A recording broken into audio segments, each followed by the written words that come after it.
Salut à toi, comment tu vas? J'espère que tu vas bien. Bonne journée à toi. Ici Christian Seri, votre agent immobilier dans l'état du Texas et de l'Arizona. Ce matin, je viens vraiment donner mon point de vue, les enseignements que je tire du concert de Fally Ipupa au Stade de France. 2 jours d'affilée, je crois le 2 mai et le 3 mai. Il y a beaucoup d'enseignements à tirer de ce concert, de ces 2 concerts de Fally Ipupa. Le premier, j'aimerais déjà le féliciter. J'aimerais le féliciter pour sa performance, parce que, étant africain, c'est pas évident. 30 ans en arrière, 20 ans en arrière, les gens disaient que la musique africaine, c'était juste circonscrit pour l'Afrique. Et là, la musique africaine traverse les frontières. Ceux qui ont performé à ce niveau-là, des Alpha Blondy, des Morikanté, des Youssou N'Dour, tout ça au niveau international, les Tiken Jah Fakoly, les Kadjanine, les grands artistes, tout ça.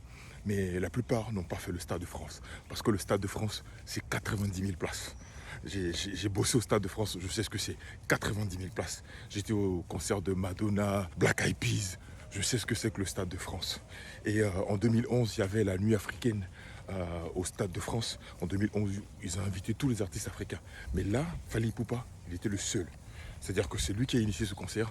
Il a rempli le Stade de France pendant 2 nuits. C'est-à-dire 90 000 places 2 fois. Waouh, quel exploit. Et donc c'est à féliciter. Au-delà de tout cela et j'allais dire de la festivité, des festivités, de l'amusement, du divertissement, il y a des enseignements qu'il faut tirer. C'est de comprendre le soft power en tant qu'Africains que nous avons, le pouvoir que nous avons.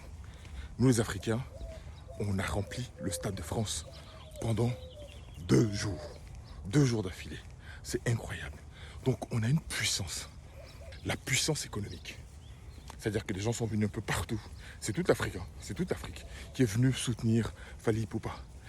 Et au niveau économique, les Africains peuvent se mettre ensemble pour travailler. C'est-à-dire que c'est possible.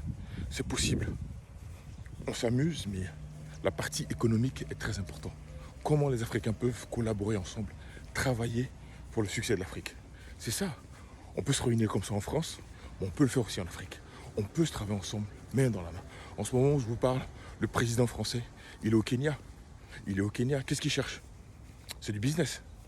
Oh oui, les Saintes Écritures nous disent que un beau repas, ça divertit. Un bon vin rend joyeux. Mais l'argent répond à tout. L'économie répond à tout.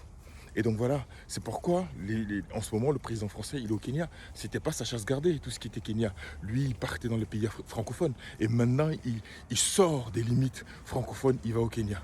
Il va chercher du business. Quand il voyage, son avion est rempli d'investisseurs et de